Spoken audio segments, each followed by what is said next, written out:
The Radio Planet by Ralph Milne Farley. Chapter 25. All Kinds of Trouble. We must reconnoiter first, Cabot replied, for as yet I have no definite plans. Accordingly, they made their way to the grove of trees near the arsenal. Where they stood, they were completely enveloped by foliage and tropical darkness, but the arsenal was in a flood of light, which emanated from the large floodlights in the poles in the short distance outside the surrounding wall. All the top of the high wall walked sentinels armed with rifles. Cabot quickly formed his plans. Turning his rifle and bandolier over to the best shot in the party, he instructed the sharpshooter as follows. When I raise my hand so, then shoot the sentinel to whom I am talking. Follow that by a shot at the nearest light. Then, under the cover of darkness, slink across the plain and join me at the wall. Without any further explanation, he walked boldly out into the light. As he approached the arsenal, there rang out the cry of "Halt!" He halted. "Who is there?" "Not so loud," he cautioned. "You see, I am unarmed. Let me approach near the wall so I may explain my mission, which is for your antenna alone." The sentinel signified his assent, and Cabot drew nearer. "Halt!" the captain on the wall repeated, but this time in a low tone. The Cupian on the wall repeated, but this time in a low tone. Cabot halted again, this time almost directly under the light. "Stand where you are," said the soldier, "while I let down a ladder. Make any attempt to flee, and I shall fire." Miles remained where he was, with every indication of extreme terror, as the Cupian let down a rope ladder from the top of the wall and descended. "Hold up your hands." Up shot Cabot's right hand. It was the signal agreed on with the concealed sharpshooter. Ping!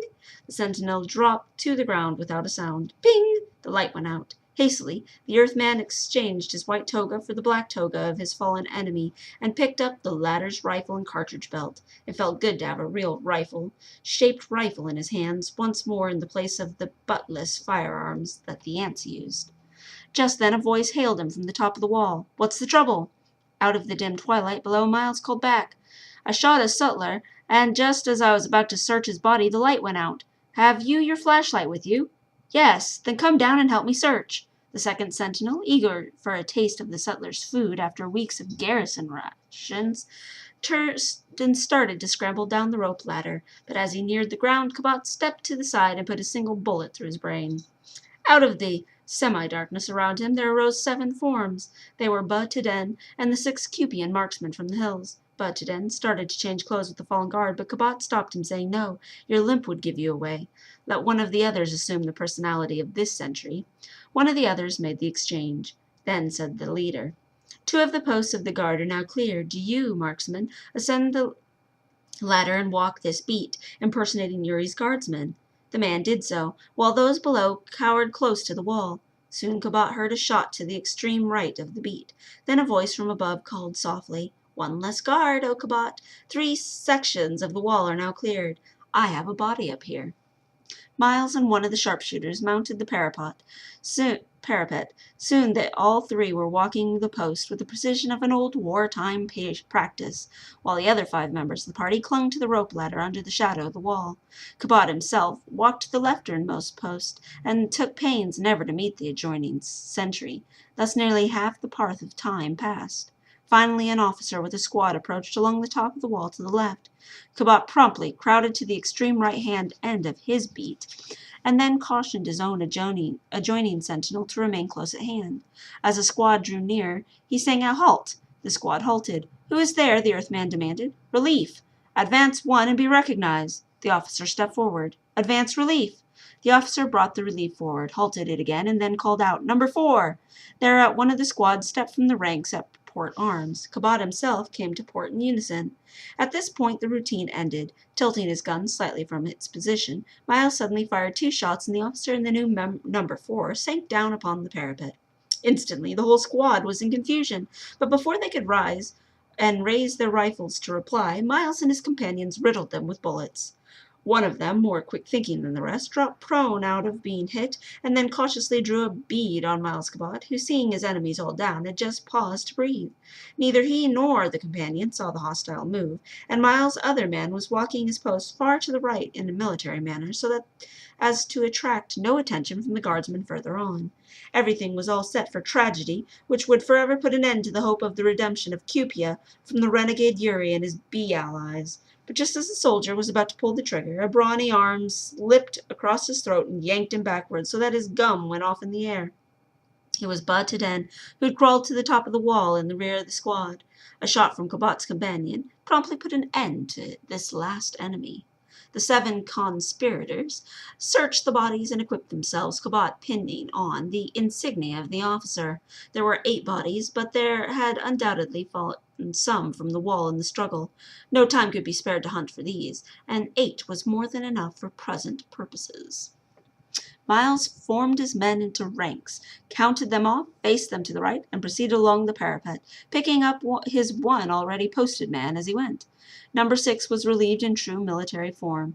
He was too glad of getting off duty to notice the unfamiliarity of the officer who relieved him, similarly with Number 7, 8, 9, and so on. As he came to Number 11, Kabat began to worry for fear his supply of new sentinels might run out. Why hadn't he made some arrangement to have his own men rejoin him after being posted? But then he reflected that would never do, for it certainly would have been noticed by the others. He was in a fix. Number 12 was relieved. All 7 of his own men were gone, and Miles Kabat found himself at the head of a squad composed entirely of the enemy.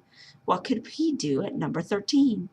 But just as he was frantically turning his question over in his mind, he came to a long ramp leading inward along the wall down the small building between the wall and the main arsenal. He stepped back as though to inspect the squad, and they, without command, marched past him, turned and proceeded past Number 1 down the ramp. This was the guard quarters. There were no more sentinels to relieve. Inside the building, he gave the commands: relieve, halt, left face, post arms, open chambers, closed chambers, dismissed, hands up! The last was not in the manual. The tired men, on their way back to the gun racks, stopped in surprise. Up shot their hands, some first dropping their rifles, but some retaining them. "It's Kabat the Minorian!" one of them shouted. The situation was ticklish in the extreme. The Cupians were scattered throughout the room, and it was impossible for Miles to cover them all simultaneously with his rifle. They were desperate characters, thugs of the worst type, typical henchmen of Prince Yuri. If they started any trouble, Miles would expect to get 1 or 2, or at the most 7 before the rest would get him. Furthermore, they knew it. "Back up, all of you, into that corner, quickly," he directed, but they did not budge. Gradually, smiles began to break over their ugly visages. They realized that they had him at bay rather than he them. And what a prize he would be for the presentation to King Yuri. Why, the king might even blow them to a beefsteak party. The Earthman confronted them unafraid. He still had the drop on them, and he intended to press his advantage to the limit. "You, fat one over by the rack, back into the corner," he ordered, "or I shoot you first." The Cupian addressed obeyed with alacrity. "You with the scar, lay down your gun. Now you back into the corner." The soldier did so. Things were progressing nicely. One by one, he could subdue the Cupians confronting him. But just as he was exulting in his triumph, his gun was seized from behind. Turning, he saw Number 1 leering at him. One blow from his fist in the leering face, and the newcomer crashed to the floor. But before Miles could wheel to confront those in the guard-room, they had rushed him and borne him to the ground. "Capture him alive!" someone shouted, and that was the last he heard, for something snapped in a portable audio radio set, and from then on he was deaf to antenna emanations. All he could hear was the occasional rifle shot. In spite of the overwhelming numbers upon him, he fought with feet and fists until at last the weight seemed to lessen. Finally, he struggled to his feet and confronted his tormentors. Could it be that single-handed he had vanquished 8 brawny Cupians? But no, for the figures he encountered were Ba-Taden and his own men. The 8 enemies lay dead on the floor. The mutual congratulations were silently given. A quick inspection showed that the headset and the apparatus belt were hopelessly damaged. So the radio man found a stylus and paper and wrote, "My artificial antenna and the accompanying apparatus were ruined in the fight. Luckily, there is another set in the airplane. One of you go quickly and fetch it." One of the party accordingly withdrew. The others, rifle in hand, proceeded to search the building, but not a soul did they find, although the couches had evidently been recently occupied. It seemed likely that, during the struggle in the guard's room, the rest of the guard, being unable to reach the arms racks, had stealthily left the building. So Miles and his party hurried on to the door which led to the building into the arsenal yard. And as they emerged, they were met with a volley from the arsenal, and 3 of their number went down. The rest beat a hasty retreat and barred the door. Then they made their way to the windows which faced the main arsenal, but 2 more of them were picked off before they realized how perfectly they were silhouetted by the lighted rooms within. One of these two was but a den. Miles Cabot and one Cupian sharpshooter were all that was left of his party. As rapidly as possible, the two survivors extinguished the lights in the guardhouse and then mounted to the roof, which was flat and surrounded by a low parapet, which protected them from showing themselves against the illumination of the surrounding vapor lamps. Crawling along the roof to the edge of the nearest arsenal, they peered cautiously over. The whistle of a bullet caused Miles to duck his head, and he pulled his companion over to cover as well. With his artificial antennae gone, he could not explain orally, and it was too dark to write, but the other followed him to the opposite edge, where they succeeded in potting the sentinels at posts 2 and 3, which were only occupied posts within sight. These appearing to be nothing further than There appearing to be nothing further to be accomplished up there, they crawled down to the building and took up their station at windows of the upper story, from which they fired at every sign of movement in the direction of the arsenal, taking care to drop to the floor and change windows after each shot. Finally, their ammunition gave out, and Cabot went down to the guard's room for more, but a long and careful search revealed only a few rounds. Miles returned to the upper story and groped through the rooms to find his friend, but it was his foot, rather than his outstretched hand, which finally found him. The Cupian sharpshooter lay dead. Miles Cabot alone, with only about a dozen cartridges, was the sole remaining defense of the captured building. No life seemed to be stirring on the arsenal side, so he crossed the building and looked out at the wall. Dark figures were stealthily creeping along where post number 12 should have been. The Earthmen let them have it with a rapid fire, and they quickly disappeared. He now heard firing in that direction, and then the lights went out, so that the wall was no longer showing against the sky. From time to time he fired where he judged the wall was, so as to keep back the invaders, and thus soon entirely exhausted his own ammunition. "Thank heaven," he said to himself, "the downstairs door's barred."